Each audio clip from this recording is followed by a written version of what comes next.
Welcome to Talk to Me Like I'm an Idiot. I'm your host, Angie McMahon. On this show, I interview people about jobs and topics I know nothing about. You can find us on all your favorite social sites at Idiot Talk Show.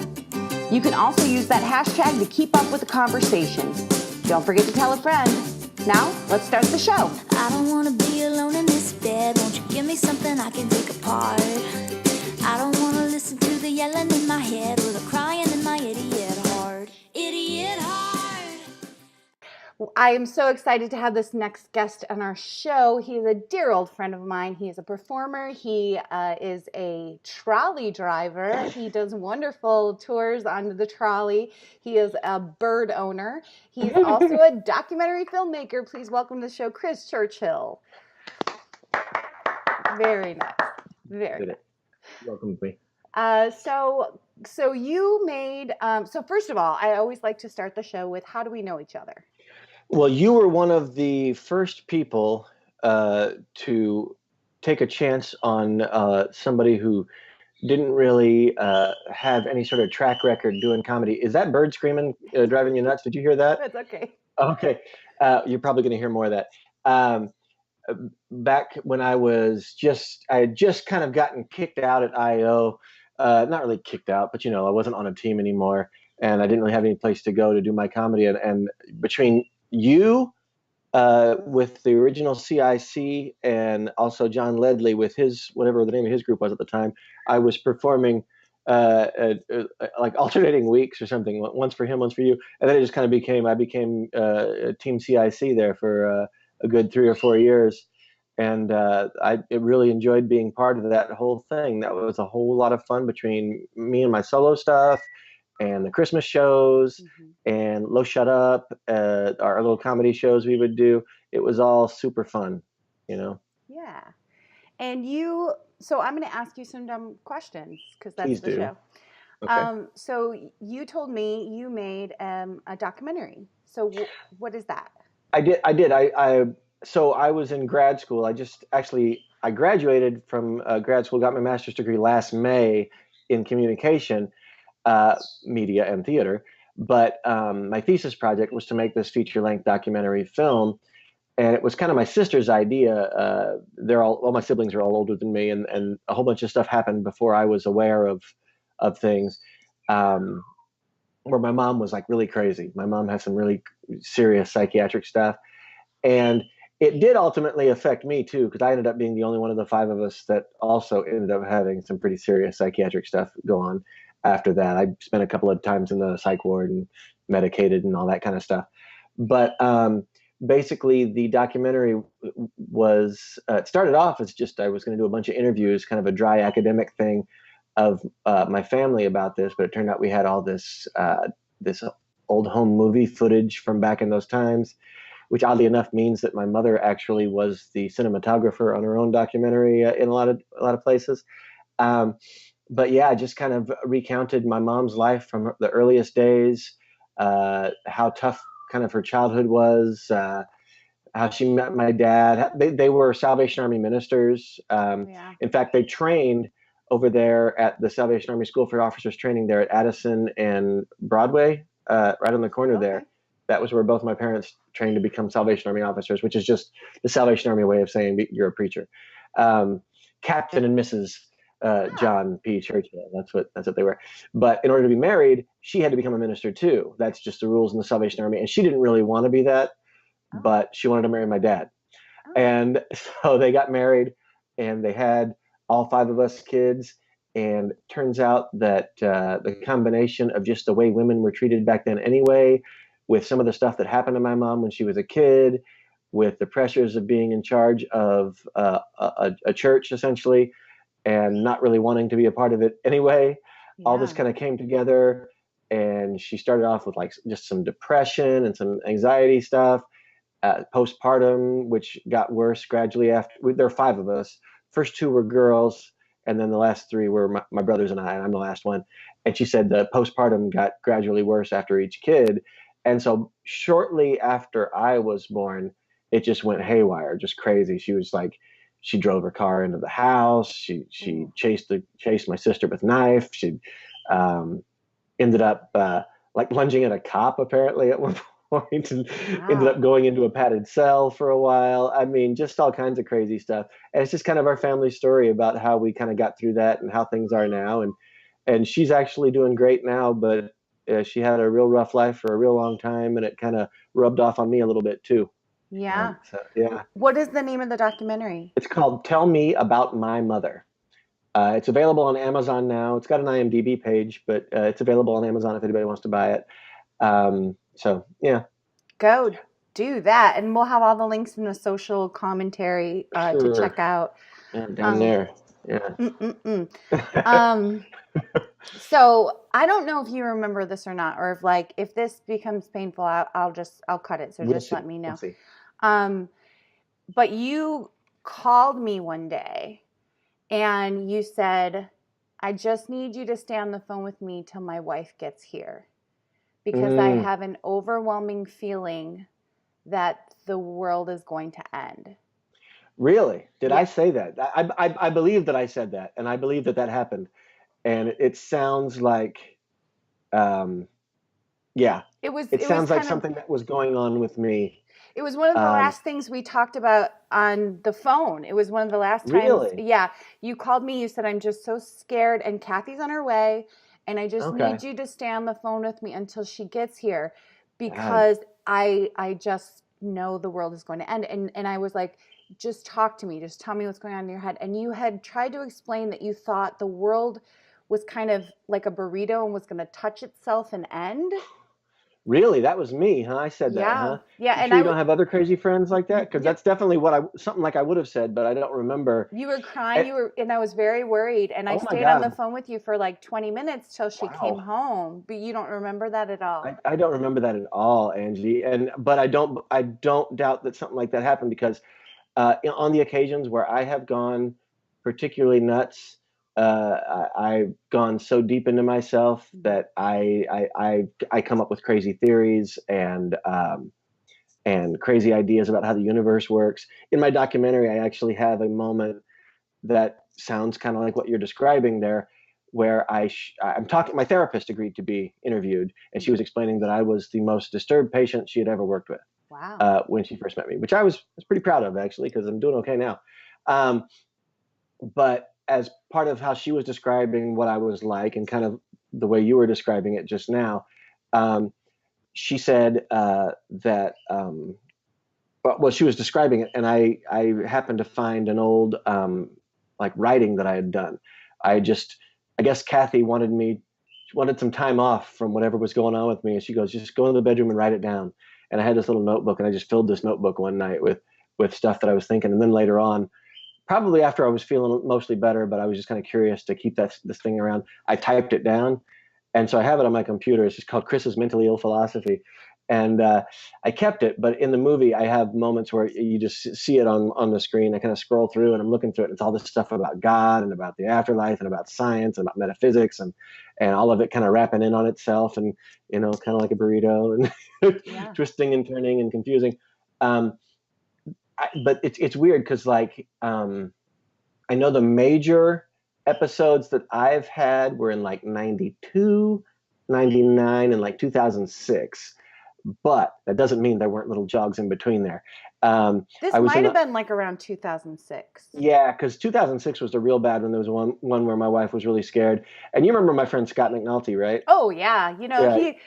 Tom, my husband's on Facebook, and he doesn't have nearly as many friends as I do, but he follows Scott McNulty religiously.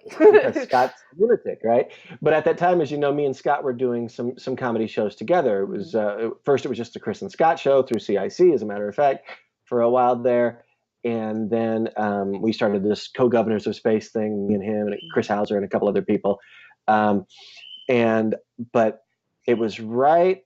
So what happened was I was driving a trolley like right after Christmas in 2005, and like I was reading a book at lunch, and I remember it was like I was turning the page in the book, and as I was turning the page from page 39 to page 40 in A Universe in a Single Atom by the Dalai Lama, just this whole, it felt like just this dark cloud just came over me. And I was like, oh my God, I remember this. I remember this from a long time ago, and this is terrifying. And I'm like, what's going to happen to me? And I realized that like instantly I was different. And I had to go back to my trolley and drive happy people around. And I went back to where we were all waiting to get our trolleys back for lunch. And I said to all my friends, I'm like, can any of you guys like finish my day for me? I think something's really wrong. And they were like, no, I can't. I got this other thing to do. So I took a loop around with all these people where I'm just like racing thoughts and going crazy. But I was crazy town driving these happy people around. And when I arrived back at the stop, like after about 45 minutes to an hour, arrived back to where I'd started, one of those people who had said no to me in the beginning, who's actually one of my really good friends, my friend Bobby, Bobby Hoffman, he was in the original Chris's Slumber Party. He took over for me, and then my manager drove me home, or drove me to the base where my wife was waiting for me. He took me to the emergency room, and that started my 6-month odyssey back to recovery. And probably during that time, I gave you a call. Maybe, yeah. Because the reason why I did all that was because shortly after that happened, Kathy wasn't real sure how I was doing, and she had to be at work. And so Scott would come over, and he would just sit with me all day, like to make sure I was cool. And so, I mean, it seems like you're doing awesome right now. Doing all right, yeah. So what, if you don't mind sharing, like what happened? Like how did you get to being okay right now? Well, I think a lot of it, first of all, I know a lot of people kind of are down on meds and stuff like that. Like a lot of people are like, it's poison, it's crazy, you don't need all that stuff. I take meds. I mean, yeah, me too. I'm still on a little bit right now. But and at the time they had me on a lot of stuff. Like I wasn't allowed to drive the trolley until like August that year. So it was 8 months after that I actually drove a trolley again. But the deal was that like you need to have something when you're in crisis, like I was, they would call it like I was in a crisis. You need something to completely slow you down. Therapy is all fine and good, and changes in your routine and exercising and all that stuff is all very helpful when you're pretty healthy to begin with and you're just having a little blip in the road. But when it's like crisis, like this guy's about to become a guy living in a tree throwing shit at people, you need medicine to slow you down. And that's what happened. They put me on all kinds of stuff. And first of all, I wasn't in the hospital. I wasn't admitted right away. I was like, they gave me something and they set me up with a psychiatrist, and he put me on Wellbutrin. And that's what I'm on right now. Yeah. And it was not the right thing for me. It made me real angry and real nervous. And it was actually during one of my angry, nervous, I started like having like, I liken it to that moment in Purple Rain, if you've ever seen Purple Rain. Oh, of course I have. the climactic moment where Prince is like, he's seeing flashes of all the horrible things that have happened, and he's and he starts throwing shit in his room and everything like that. I was at home, and I had a psychiatrist appointment that day, but it was getting bad before I even got there, and I was starting to see like flashes of like slamming into things. Like I was seeing flashes of like car wrecks and flashes of like bright lights, and it was getting scary. Like, I mean, and it was coming from inside. It wasn't like it was coming from outside. It was coming from me. And it was just, I was so overwhelmed by all the fear that it was just like, bam, bam. And I walked myself over to the bus, got on the bus, and the whole bus ride there, I was just barely keeping it together. And when I got to the guy's office, he walked me across the street, and that's when I got into the psych ward. That's when I got to go there. And I was there for about 5 days. They changed the medication on me. And interestingly enough, when I was in the outpatient sort of 2-week program after I got out of the hospital, that's when I started realizing that I was watching these little birds playing in a puddle, and I was like, wow, I really like birds. That's a question from Twitter, by the way. Jackie Wolk wanted to know, do you still have those birds? You better believe I do, Jackie. Good old Jackie. I love Jackie. Yeah, we started collecting birds, I guess, not meaning to collect them, but, raising, because we thought maybe it was nice because Kathy wasn't doing real well during that time either, because all the stuff that I was going through was really affecting her. Plus she was having pressure from work. So she was having some problems too. So for some reason, we decided maybe it'd be nice to get a pet, but the apartment we lived in, you couldn't have dogs. And Kathy at the time didn't want a cat. And I really wasn't into cats either at the time, even though I wasn't against them. I kind of was leaning towards something different. And we thought, well, we'll try a bird. And at the time it was, I remember the thought being, I want to get an animal that's going to live a long time, because I can't bear to, just buy these little friends and then have them die on you after, 10 years or whatever. And, hamsters, but 2 years. What'd you say? Hamsters, 2 years. Hamsters, 2 years. Right. Exactly. But what ended up happening was we started buying parakeets, which are about the same lifespan as a dog, 10 to 15 years if they go well. But through a whole series of sad things, we ended up losing. I'm laughing, but I'm very sad about all of them. We ended up losing them all before they turned the age of 9. We had our first bird was Charlie. He was a little green parakeet, and he was. I always tell people he was a very good man. He really was. Mr. Honorable and just he knew what was right and he did what was right, and he always was like the liaison between the old crew and whatever new bird was introduced to the flock. He was always like, I'll go check him out, you know. And Charlie, after a month, we realized he needed a friend, so we got him Petey, our little blue parakeet. And then we realized Charlie and Petey liked each other too much, not too much, but they didn't need us anymore. They were just bros at that point, and so they weren't going to hang around with us anymore. So we went and got our cockatiel, Jim, who is, if you can hear a bird, I don't know, that's probably her, because she wants out of her cage to come in here and hang out, and you know, who knows, maybe I'll bring her in. But yeah. But she instantly became like my wife's best friend. She hangs out with us all the time. And then we got our African gray parrot, George, and then we got our Amazon parrot, and then we inherited a lovebird from somebody. And that lovebird had lost her mate before we got her, and so she claimed Charlie, our first bird that I mentioned. She claimed him to be her boyfriend, and they went around the apartment together for 3 years. They were like a little married couple. They even built a nest on a shelf above our toilet in the bathroom. But then she got sick, and she got a tumor, and she died, and Charlie lasted like another 6 months. And when I say Charlie was a good man, you should have seen the way he was taking care of her. It was like little birdie love. Like, she was real tired, and he would always take care of her. He would always bring her food, and they would sit on the perch side by side. And she was a lovebird, so she was like twice his weight. And he would like lean up against her to make sure she was steady on the perch. And the last day that she was alive, they climbed up to the top of the cage while all the other 5 birds were chirping and hollering and having a great time, party all the time. You know, they had turned and faced the other way, were facing the wall, and they were just singing to each other. They were right next to each other. And they were singing a little soft song to each other. And then the next day I came home from school, and Zorro was laying at the bottom of the cage, and Charlie was beside himself, and everybody else was sad. And our African gray, the first time I realized she kind of knew what words meant was when I went into the kitchen and I heard her say, "I love you guys, Zorro." Like she said, like, because she was talking after all the parakeets that were flying around sad because Zorro had died. And she was trying to console them.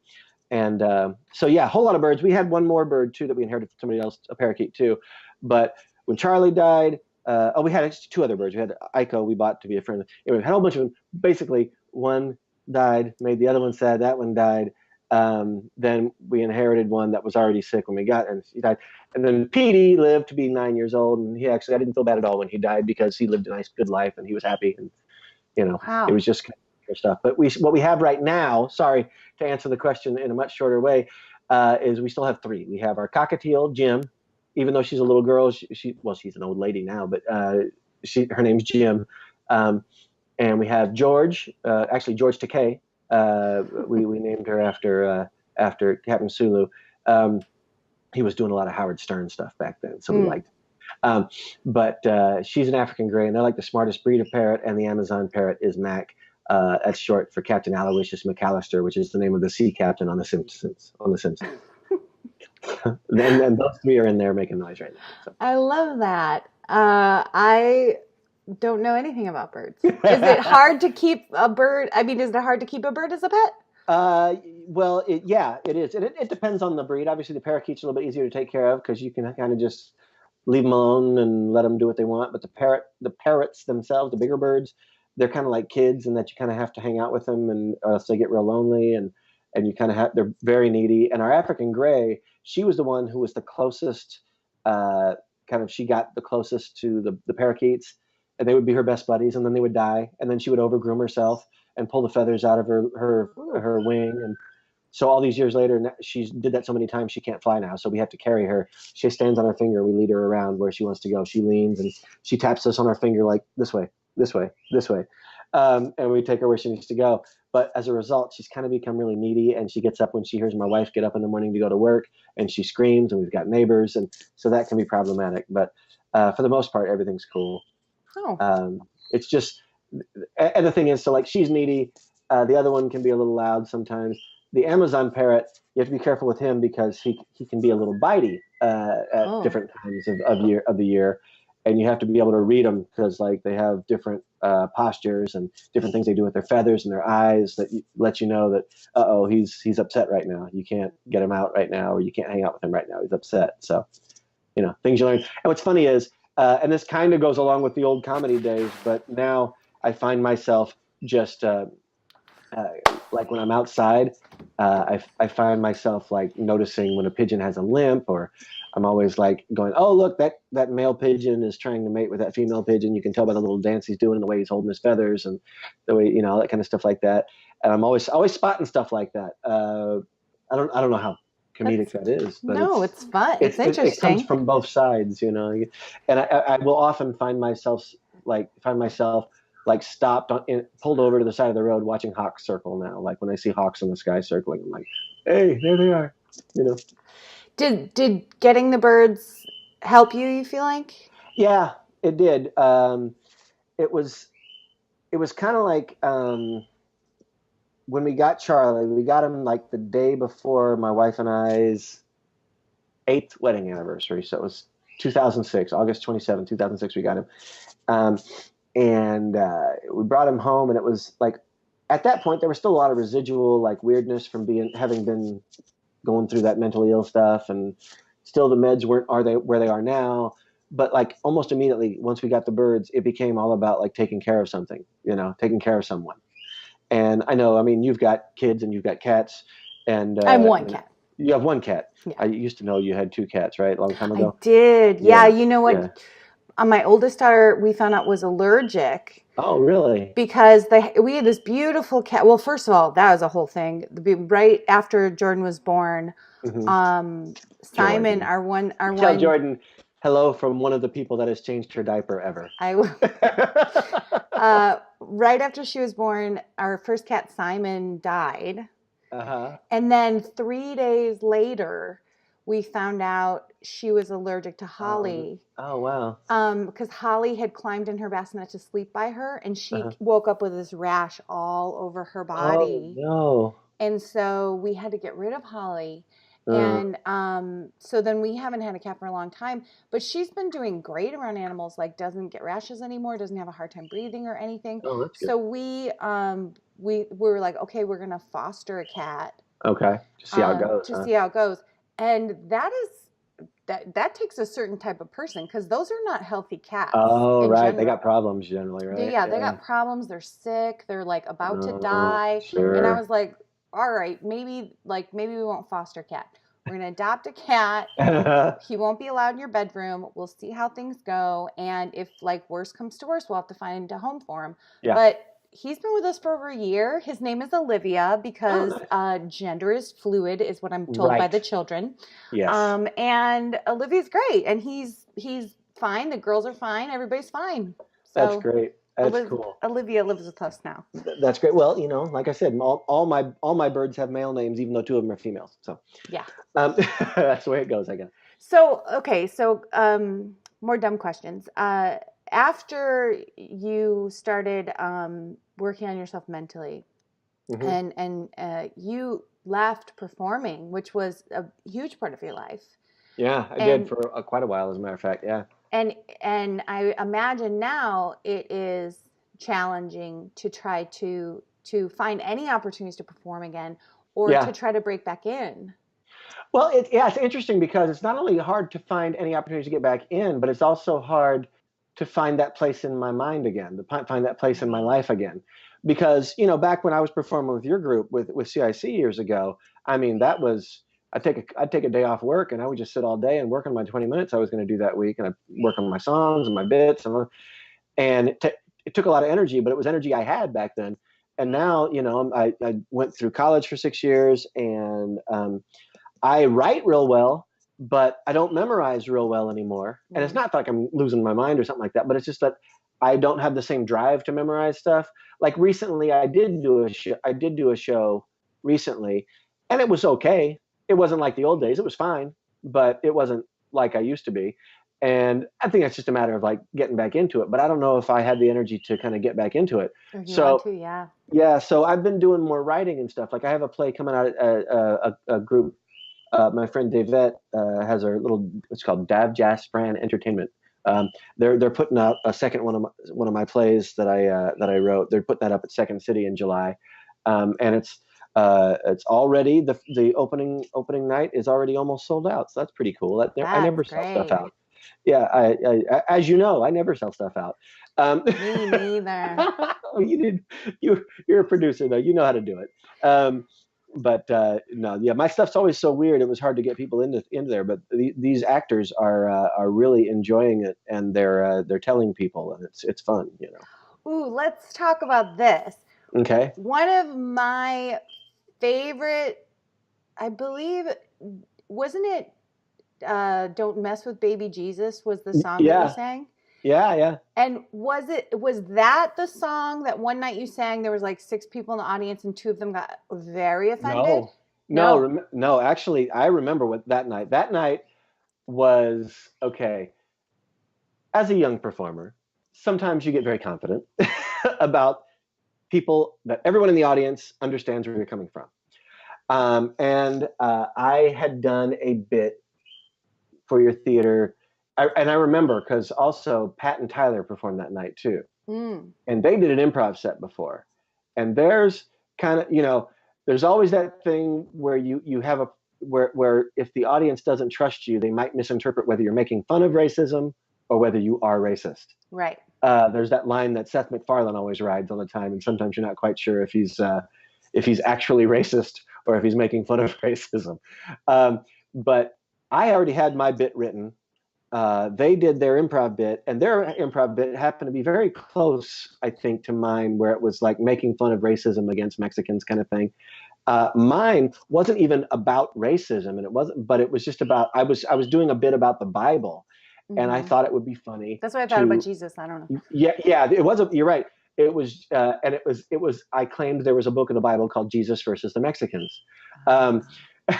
Because there was no Mexico back then. It was 2,000 years ago was my point. It wasn't about Jesus doesn't like Mexicans. Hell, not at all. It was about the idea that in the Bible there were all the Pharisees, the Philistines, all these different groups, and I thought it would be funny just to have some modern group thrown in there, you know. And it was fairly innocuous. There was nothing about being Mexican in it. It was just about, there was another, you know, Jesus talking to someone from now rather than back then. And I don't know I think they got up actually during the performance. I think they'd kind of had enough. It was a couple of Mexican people that were there on a date. Yeah. And they walked out, and they told you that they were going to sue CIC or something for this was before or something. This was before Yelp reviews and before Facebook reviews and before you could put something on social and like take a business down. They were like, we are going to tell every person we know, and you like, they were basically saying like, we're going to ruin your company because of this performance. And I was like, good luck. Like, because I mean, they totally misunderstood the point we were trying to make, but at the same time, I wouldn't do that now because I'm aware that people misinterpret things like that. But it affected you. I remember it deeply affected you. You were so upset, and you asked to come back the following week and to retool the bit so that you could try it again. Well, I did a new bit, and I had all my Mexican friends show up. Yes. All my friends from work that were Mexicans that used to come to the show all the time anyway, you know. Yeah. In fact, a couple of them went on to become my managers at Trolley over the years. But there used to be a group of about 8 to 10 Mexican kids that all worked at the Trolley company that used to love to come see me at these shows, and I was so grateful that they did. And I wish they had been there the previous week, but they came the next week. And I did a whole bit about changing the meaning of every single racial slur, like the word. And it was all like a gardening theme. Yeah. And again, it's stuff that I was probably brave enough to do then, but I probably wouldn't be brave enough to do now, or I'd have to have the right crowd or something like that. I don't know. But all I cared about is that my friends were there, and it was like they gave me my friend card back. It was like they let me know that, like, no, we know that you weren't being that way. We know that you weren't being racist. We understand you. you weren't being hurtful. And I actually remember people from that group of friends for years would come up to me and tell me how much they loved that particular show. Yeah. And I believe that show was the one that a guy named Pat McGarity came to see. And it was when you and I were both up for the same job, for doing like traveling around the universities, doing a game show host thing. Yeah. And it happened to be my best show ever, basically, that he saw. So I got the job. And you got the job. Yeah, and that was a cool job for 3 months. Flew around the country doing all kinds of crazy stuff. That was great. It was a lonely job, but yeah, it was fine. Yeah, that was a rough one on me. I come from a very diverse background, and even my family is very racially diverse.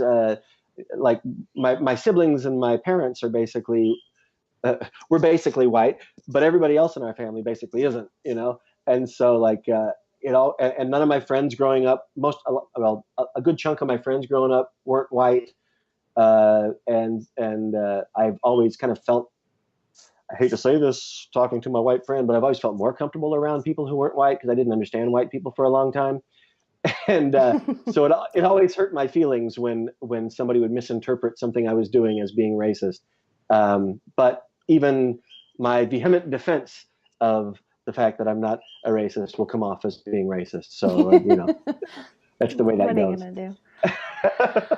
I remember another story that you had told us where you got into a car accident that you don't remember, but there was fatalities. Yeah, I remember everything leading up to it, and I remember waking up, but I don't remember the car accident itself. Yeah, it was when I was 16. Back in those days, I was living in Kansas City. That's where I was, born and raised. But my dad had moved to Lawrence, Kansas, which is about 45 minutes away by highway. And I was living with him, but they didn't want me to leave the high school I was in Kansas City. Pardon me, which was a public magnet for, like, if you had really good grades kind of thing. And it had been one of those high schools that got like one of the top 100 high school scores and everything. It was a great high school, and he wanted me to continue at that high school. I wanted to continue at that high school. So he said, okay, well, tell you what, your older brothers and sisters, they'll keep the house that we were living in Kansas City. They'll stay there, and you'll stay with them during the week, and you'll come home on the weekends and for holidays. And 16 years old, and I was driving, Friday night, driving down to Lawrence, Kansas, and then Sunday night, driving back to Kansas City. And one night, it was in March of 1989, I was driving back on this dark highway in Kansas City, which I'm pretty sure still to this day does not have good lighting. I was driving, and something appeared in the road in front of me. Literally it looked like a tumbleweed, and I don't know why there would be a tumbleweed. It could have been a giant bush. I don't know what it was, but it was something that wasn't there for long because I wasn't the only one who saw it. And I was in the left lane, and I swerved to the right to get around it, and I started to go off the road. And of course, I'm 16. I'm an inexperienced driver. I don't know a whole lot about what I'm doing anyway. I yanked the wheel back to the left, and that's when I lost control of the car. And the last thing I remember is hitting the median and going up in the air. And I remember being about here, and I'm going into the opposite lane of traffic.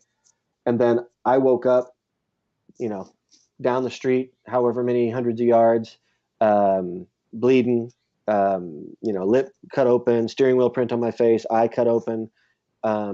And I'm kind of disoriented, and I kind of look around, and I see the other car, and there's a whole bunch of people like gathered around it. And I remember in my mind thinking, praying actually, that nobody was, I remember praying that no one would be paralyzed. That was my thought. I didn't want anybody to be paralyzed because I just couldn't even think about the possibility of anybody be dead. But of course, being 16, everybody at the scene kind of kept me away from their car. They told me to sit back down in my car. I remember I had stopped up the blood on my lip with the dirty laundry in my car, and I tried to get out of the driver's side of my car, but it was slammed shut by the car accident. I couldn't get out. I had to climb out the other side. But when the ambulance came, I was asking questions, and they weren't giving me any answers. And I got to the emergency room, and they were stitching me up. I wasn't getting answers, and then finally they had. And I'm not Catholic or anything like that, but they sent in the chaplain and the police chief to answer any, and that's when I knew that and I asked, were they dead? And they said, yeah, two. And what was terrible was it was a family. It was it was a father and son, and the mother, they died instantly at the scene, and the mother, I think nothing physically much happened to her. I've never met those folks, and that was one of the things that has constantly hung on with me. It's one of the things I talked to my therapist about, because regardless of the fact that I wasn't really doing anything wrong, and I wasn't drinking, I wasn't speeding, I wasn't, and basically there was an obstruction in the road, and I tried to get around it, and I screwed up on trying to get around it, or I did the best I could, is really all I can say.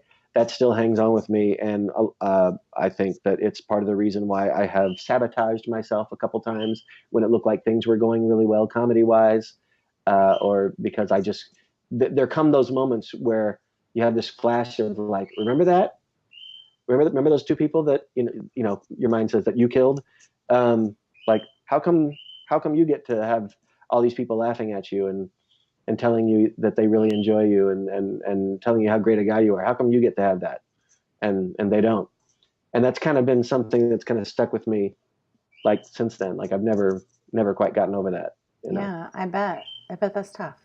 And I've always gone back and forth as to whether or not I would like to meet the woman that was in the car, or if she would like to meet me. I don't know. What's interesting is I told you that my parents were Salvation Army officers, and my dad was still a Salvation Army officer at that time. When the obituary came out, it said, "In lieu of flowers, send donations to the Salvation Army." So either they didn't know we were Salvation Army, and Salvation Army is just sort of a good charity to send things to, or that was their way of saying, "Hey, we're not upset. We're not mad at you," Yeah. But I don't know. And there was a time when the insurance companies were suing each other, but we never heard anything from them. I never heard anything from them. I'm thinking now, all these years later, my dad probably may have heard something from them. But I have to keep reminding myself I was 16, and I was, I just didn't know. And everybody there, the cops included, told me it wasn't my fault. It was just a thing that happened. Like, don't be hard on yourself. It's not your fault. You didn't do anything wrong. I saw the thing too. We all saw that thing in the road, and the thing was gone when by the time by the time the accident was over with, the thing was gone. Nobody knows what it was. It was just a thing in the road. But that still is tough, like, to think about, So what are your thoughts on the discussion in the media about mental illness? These young white boys are mentally ill, going and shooting up schools. It's all about mental illness. It's all about, It's tough because until we start expanding the definition of mental illness to people of other races who kill people, it becomes an excuse for white people to be given sympathy and to be given, to be given a break and to be taken in without being attacked by the police. Like, every single white shooter has been arrested rather than shot down. So it's like, I've thought about that. I thought, like, in a way, isn't anybody that has a desire to kill someone, isn't that a form of mental illness? I mean, if you want to kill someone, then your mind is not right. Yeah. But it's not a diagnosable mental illness necessarily. It's not something that's in the DSM, whatever number they're on, the Diagnostic Statistic Manual, whatever volume they're on these days. But I mean, there is definitely a pattern with these white lone wolf male shooters with just this sort of entitlement and this sort of not understanding that other people are actually entitled to be themselves and to have their own feelings about the world, and feeling of just being wronged in some immense way. And they all seem to have this sort of like, almost like a persecution complex too. And the thing is, it's interesting, the last couple of school shootings, last few school shootings have been in states where the gun rights people are very loud, very prominent. It's been Florida, it's been Texas, and then Florida again, I think, and then Texas again. I don't know. I think there was one I saw a notice for today. I didn't get to look at the news yet. Yeah, and it's weird because it's like, it seems to me that no new laws really need to be put in place. It's just that in those places where people are like, hey, everybody needs a gun, let's just kind of turn the other way on this law. Because it seems like there are laws that would prevent someone who's crazy from getting a gun. Like none of those kids should have had a gun. None of those Yeah. kids should have had access to a gun, but they're not enforcing the laws that keep the guns away from them. Yeah. Oh, sorry for that. That's right. I feel like I saw this video of Barack Obama yesterday Mhm. where he says, like, When's he going to run again? right? He's running for Netflix president. You're right, exactly. Where he said, like, for some reason, people think if I bring up any sort of, can we try this? I'm trying to take your guns. Right. He said, all I could say is, I want to raise the age to 21 for the sale of guns. And you say, you're trying to take my guns. He said, so no progress gets made. And that's because every time I say even the smallest thing, can we have a 3-day waiting period? You're trying to take my guns. So he said, so the conversation gets shut down. Yeah. Yeah. I have a good friend who insists that even though that, Chris, you're a good guy, and I know you're not trying to take my guns, but the conversation in general is they want to take our guns. Mm-hmm. And I'm like, who are you hearing this from? Nobody on the left. Like, I'll bet you only the extreme 20% on the left is even considering taking away guns from everyone. Right. I mean, that's my feeling. I don't know what the stats are on that, but that's what it feels like to me from my little media bubble. I swear it's somebody is out there convincing them that it's all just a ploy to take all the guns. Yeah. We're all just trying to take all your guns. If my wife wasn't against it, I wouldn't mind having a gun, but my wife doesn't want one in the house. So I'm not going to get a gun. Who knows, with all my mental illness stuff, maybe they wouldn't let me have a gun at this point, but and maybe that's for the best. I don't know. But I'm not against people having. I have plenty of friends that have guns. I have plenty of friends who voted for Barack Obama. So it was probably pretty prevalent in your friend circle. Sure, right? sure. In Kansas City, yeah, I know. I'm probably got. But I'm talking up here in Chicago. I got plenty of friends who probably voted for Barack Obama both times. Who have told me I'm packing right now. Like, I believe you. and also, it's so funny. Like the folks that say we're trying to take their guns, yet are always talking about all the guns in Chicago. It's like, well, if we were wanting to take the guns, we'd take the guns, but we are not. I don't know. But I mean, that's a little iffy argument that I just went there. No, it goes circles and circles. It goes in circles. Yeah, the problem. That's exactly the problem. Is it?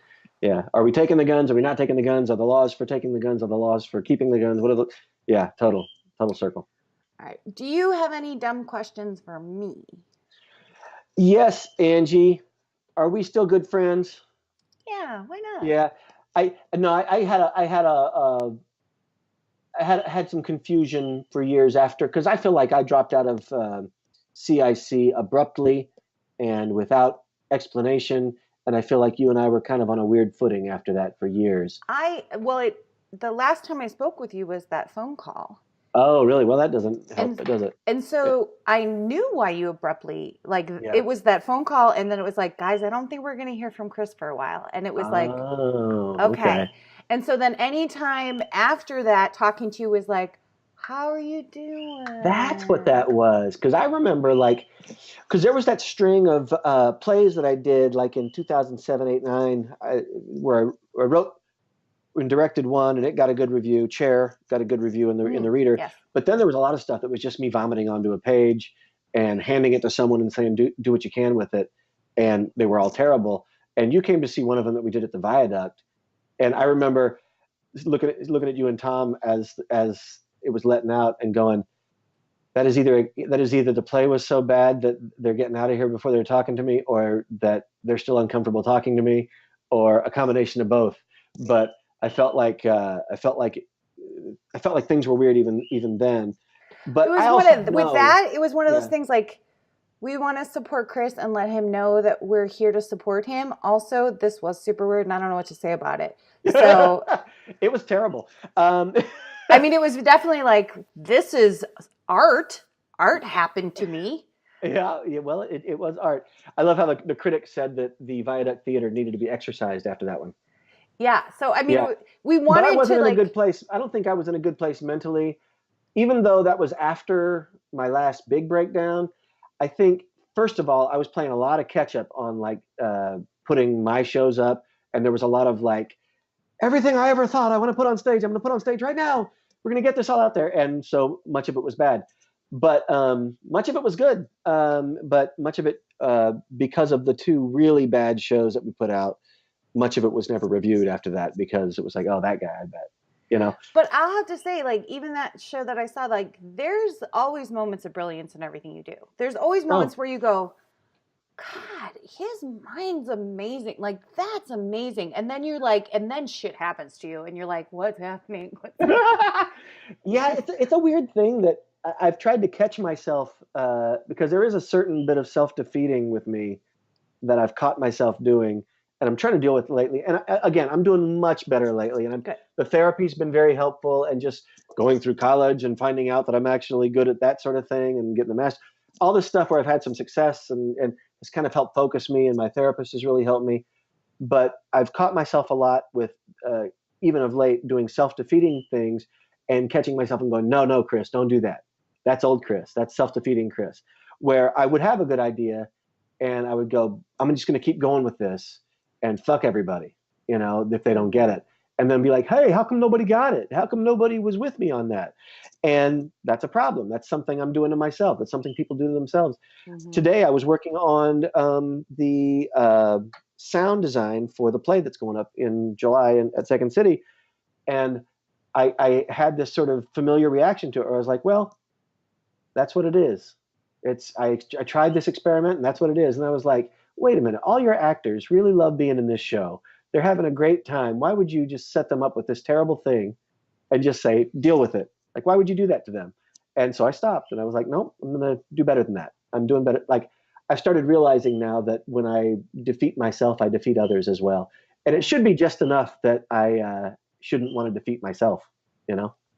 I feel ya. I've been on the roller coaster of like theater and what it does to you, and especially Chicago storefront, small actors climbing for fame, reaching for, constantly asking to get more, to give more, to be given more, and then also to be like, I don't have anything else to give you, and then they're like, maybe you should step away for your mental health, and you're like, I hate you. Yeah, and so, it's weird because, like, I mean, I hope you know this. I tend to stay friends with basically everybody. Yeah. So I know who you're talking about, and I know what you're talking about, and I hope to stay friends with everyone. But I know how shit like that happens. Like, I have a good friend, the young lady. I don't remember if you remember her name was Julia Spada. Now it's Julie Godfroy. She lives in Florida now, but she did comedy, and she eventually became part of the co-governors of space. She was the poor young lady that was given the task of directing the shows that I wrote that I knew were bad. And that was a shitty thing I did to her.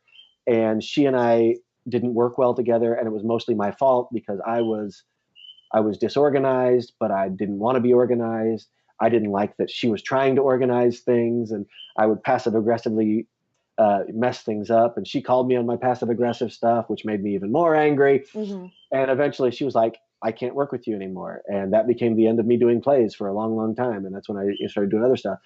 But all these years later, she and I are good friends. She lives in Florida now, but I feel like we're really good friends. But I still manage to piss her off from time to time. And it's like, I don't know. I feel like sometimes even with people you like, that you really, really like, theater can make you screw each other over in a way that you didn't know you had it in you. You know, first of all, you never made me angry ever. Even when you like upset the Mexican couple on a date, like I was like, if you know Chris, it shouldn't have made you upset. You should have known where he was coming from. Yeah. Yeah. So, but you've never made me upset. You've never frustrated me. You've worried me. But I never. That was a hard thing for me to understand from anybody for a long time, was that people were actually worried about me. Mm-hmm. Because part of my trouble when I was at my craziest was actually up until recently, my entire life, part of the reason that caused me to be crazy was this inability to understand that people actually love me. I'm talking about that my siblings love me, that my mother loved me, that my wife loved me. I didn't understand how to take that in. Yeah. Like when somebody said they cared about you, I would deflect it. I would push it away. I would make a joke. I didn't understand how to take that in. And that ends up being a thing that makes you really lonely. And Yeah. if you don't accept it, it becomes a thing that makes you start spinning off and writing journals about space and metaphysics and God and aliens and everything else, because you're trying to find an answer that you're not ready to accept, which is that people love you. And to hear you say that you were worried about me actually means quite a bit to me. I was very worried about it. And I didn't know what the balance was of like, we need to give him space to become Hmm. okay, but we Hmm. also need to support him to Hmm. help him be okay, but we also need to give him space and not be too much Yeah. like, and I went through the exact same thing with my friend Judy when she passed away from cancer, Judy, yeah. Hmm. where you try so hard every time you see them to not go, how you Right. doing? Because that doesn't Are make anybody you feel better. okay? Right? Right. And she But you would don't tell know me, that. she would be like, don't do that. Not you, Right. not us. Like, Yeah. that you don't get to do that here. Right. And it's that moment of like, we just had a passing in our family, Okay. a sudden passing. And it's one of those things where, what do I say to someone to give them comfort? Because there's nothing you can say. And Right. there's no way to make them comfortable. So Yeah. also, what do I not say to Yeah. make it worse? It Yeah. was, it's all it's the same kind of space. It's Right. like, he needs space to be okay. We want to And, support him. We don't want to suffocate him. We need to give him space. and honestly, I would have had no idea what to tell you. And I probably would have asked you for things that were unhealthy. Like, honest to God, I would have said, can I do 50 shows this month? And And you would have I been, would have said like, okay. and then I would have been dead at the end. Or something crazy would have happened. That's always been my problem, is that's always why I never wanted to be artistic director, Mm. because people say to me like, I have this idea, and I'm like, let's do that. Yeah, right. No, it's funny. I was just thinking about that because I was thinking about, because remember how the very first Chris's Slumber Party went really well with Tony Yes. Mendoza directed, and the amazing now Kelsey Huff running everything in Chicago, and Amy Sumter, who is also amazing and in all her things that she does, and Scott and Bobby and me. And we were all in that. And the first one went really well, and it was really funny, and we had a great time doing it. But by the time the second one rolled around, first of all, I decided I was going to go political, which that character and that thing should have never gone political. Right. It was like Pee-wee's And Playhouse. It was like fun yeah, and it was light. and but you being artistic director, but also being my friend, were like, yeah, go ahead, Chris, and we'll see how it works out. And guess what? Churchill was fallible.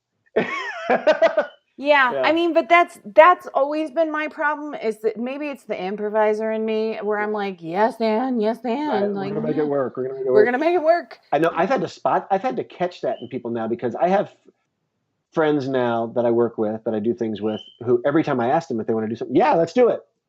And I'm like, oh, wait a minute. It's time for me to rein in myself and go, is that a good idea? You know? And another thing about that particular show was that Los Shut Up, Tony, the director of the show, was the drummer in Los Shut Up. And we had been really good friends for a long time. I ran into Joanna the other day, Uh-huh. and I've been trying to find, there used to be a YouTube video of him at Frankie's and her singing VIP room. the VIP room, and he's playing the drums with the carrots. Carrots? Yeah. I cannot find that video. It's probably not on YouTube, but I probably have it in this drawer down here to my left. It was on YouTube. It was. It was. Oh, how about that? I wonder where that came from. And I cannot find it. It was. That's funny. But anyway, Low Shut Up was wrapping up at that point. In fact, I had asked him to direct our show, and then like a week later, he said he didn't want to do the band anymore, and he broke it up. And he was like, but I'll still direct your show. But I shouldn't have had him direct the show either, because we didn't like each other anymore at that point. And really, even though Tony and I worked really well together in certain respects, especially musically, our senses of humor were a lot different. And it wasn't that we didn't find each other funny, but we didn't feel comfortable doing each other's thing. So like his stuff was very sort of, I don't know, like classic David Letterman, old, God, I don't know. But my stuff was very self-referential and very, I don't even know how to describe what my stuff was, but my stuff ended up being a lot more absurd. And anyway, our stuff didn't intersect very well toward the end. And so when I asked him to direct the last Chris's Slumber Party, that was kind of a train wreck because by the time it went up, nobody wanted to be in that show. I didn't want to be there. Kelsey didn't want to be there. Amy didn't want to be there. Yeah. Bobby wasn't there. Bobby had moved to Los Angeles. He had gotten some development deal he was working on at that point. And Scott, I don't even think Scott wanted to be there. I think Scott may have been like the happy guy trying to keep everything together at that point, if I remember it right. But that was the last hurrah for that. But actually, me and Amy and Bobby are doing something again real soon here. We are going to be filming sort of a series of webisodes / possibly a pilot in July, kind of based on that format, but using a lot of green screen in a friend's TV studio that I know. So, and we're going to see how that goes. And me and Amy and Chris Hauser, with my wife photographing, just did all the photography for a fake textbook that I'm going to put out on approximate math. Wonderful. It's a new discipline I'm creating on approximate math. It's the difference between a few and several and a couple and a whole lot and all that kind of stuff. And I've got myself dressed up in academic robes and we're taking pictures and it's cool. It's going to be fun. And those are my two major things right now. So That's awesome. Yeah. Well, I want to thank our special guest, Chris Churchill, today for coming in and chatting and catching up with me. Thank you, Angie. I love talking to you. So glad we did. Oh, it was great. And so please make a comment down in the social section. We will comment back and use the hashtag Idiot Talk Show, and we will see you next time. Thanks for listening to Talk to Me Like I'm an Idiot. You can find us on all your favorite social channels at Idiot Talk Show. Make sure you subscribe anywhere that you get podcasts. And make sure you tell a friend. We can't grow without your love. Make a comment and we will definitely comment back. Have an awesome week, everybody. I don't wanna be alone in this bed. Won't you give me something I can take apart? I don't wanna listen to the yelling